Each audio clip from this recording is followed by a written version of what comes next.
So this is like the granddaddy of hearses. All eyes will be focused on this 18th century horse-drawn hearse as it carries the Archbishop to his final resting place at St. Louis Cathedral. The horses are ours and the hearse is ours. They belong to Charbonnet-Labat Funeral Home. Owner Louis Charbonnet says the glass-enclosed funeral carriage has carried many high-ranking dignitaries and famous musicians, but none as meaningful as tomorrow's passenger. As a Catholic, this is my final tribute that I can do for the Archbishop. It's truly a New Orleans funeral. While they prepare the hearse, Archbishop Amond is at the Archdiocese, ready for Wednesday's historic and momentous procession. He walked the streets and drove the streets of New Orleans all the time, and so we want to slowly get to the cathedral. He says the final guest list for Thursday's funeral mass will be announced.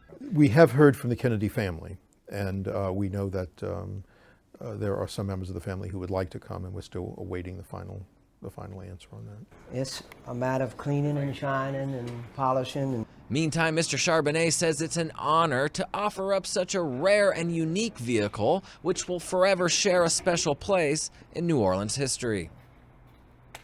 It's our Christian love that we're doing it. It's not we're not being paid for this, but it's a beautiful piece. It's something that we cherish.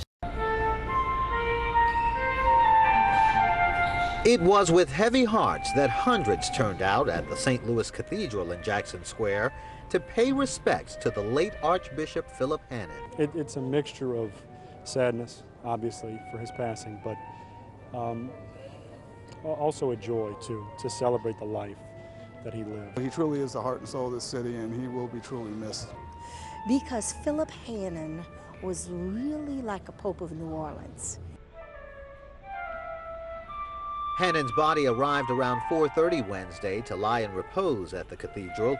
Since then, there's been a steady stream of visitors, each full of fond memories for the man who spent a lifetime serving as a civic and spiritual leader. He taught me a lot without trying to teach me.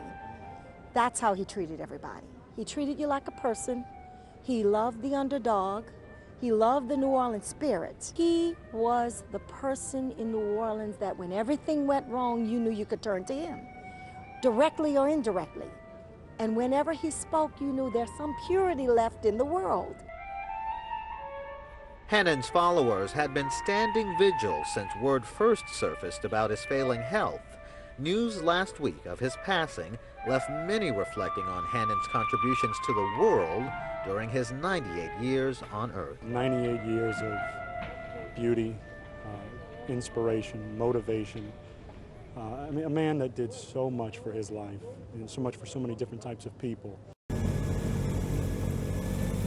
Airboat rides are fun, but for people like Mike Mudge, who lives in the Myrtle Grove subdivision, they're getting old. We've been here for about 3 years. This is about the third or fourth time we've had to go through this routine. We toured sections of Plaquemines along Louisiana Highway 23, which is impassable, thanks to a visit from Tropical Storm Lee. The mission now is to get this water off the highway, hence the work crews and pumps. This line of cars is part of a convoy being diverted onto the Mississippi River levee, an alternate route. Parish President Billy Nungesser is watching over it all. We flood fought here every hurricane season. Nungesser is angry at the federal government for not repairing Katrina-damaged levees here fast enough, even though there's been money set aside to do it since the hurricane 6 years ago. Mudge and his neighbors want a flood wall built in the Wilkinson Canal to protect the neighborhood built post-Katrina. We're asking them to look at the entire picture, build a levee system that will not only protect Highway 23, but will actually protect the 300 home sites here in this community. These raised homes in Myrtle Grove are dry, but this cow pasture floods every time a strong storm hits. The cows were evacuated, but these ants are in trouble. Nungesser says all it takes is a Category 1 hurricane, and this area will have a flood fight it might not win. His message to the feds? Give us the money left for these levees. 600, 700 million. We'll build them better, quicker, and we won't need you. They are cozy little hotspots where the good times roll. An amazing time.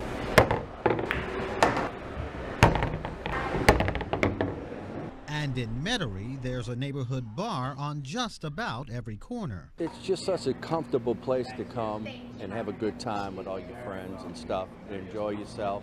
Customers prefer neighborhood bars over larger watering holes because they're more intimate. But Jefferson Parish investigators will tell you neighborhood bars off the beaten path have recently been the choice of thieves. Detectives are tracking leads in a string of armed robberies and burglaries at bars, sometimes several in a single night. I would have never have guessed they went to that many bars in one night and not get caught. I think it's somebody that, passes by and says, this might be an easy target. That's why bar owners are now adding layers of security. Staffers and customers are doing their part too. We're all kind of keeping our eyes out. If there's any kind of strange behavior or someone you don't know, you're kind of like, who's that? This longtime customer says parents of suspected offenders need to step up and do their part. If they come home with new tennis shoes and new clothes and he has no job, the mother should know that something is not right with their son. I got my honey. As police focus on catching the bad guy, regulars at neighborhood bars say they won't lose focus on what keeps them coming back again and again. We're the turtle, of course not. Of course, we have a great time. The Jordan family home is now armed with layers of new security. And after last month's home burglary, Jordan feels better about it. A lot better. Feel a lot more secure. My family feels more secure, so feel safe. Here's what happened. While his family was fast asleep upstairs, someone broke in downstairs. Jordan says they stole credit cards and cash and his wife's Honda Pilot. Minutes later, security cameras at a nearby convenience store caught a man and woman on tape using the stolen credit cards to buy gas. Fast forward to last week. A man driving along Airline Highway in Jefferson Parish passed one of those cameras that read license plates. You see, when the Jordans reported their SUV stolen, the tag number was entered into a database. The camera like this one read the plate and deputies were put on alert. Within minutes of the cameras making an identification, they were able to make an apprehension. Arrested is 36-year-old Richard Bro, charged with burglary and possession of stolen property, and Bro is no stranger to the law. He's got 22 felony arrests.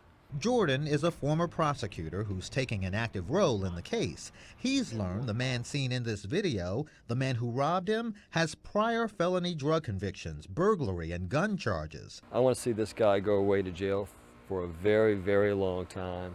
We can't do this to another family ever again. He violated you. He violated me, he violated his community. Police were able to return the SUV. It smelled like smoke. He'd been smoking in it, and he had some different kind of music in it, but it was my wife's car. Everyone's happy, including the family dog, all because of the collaborative work of NOPD, JPSO, and those high-tech crime-fighting cameras. It lets me know that law enforcement is always on, doing their job, and they got my wife's car back.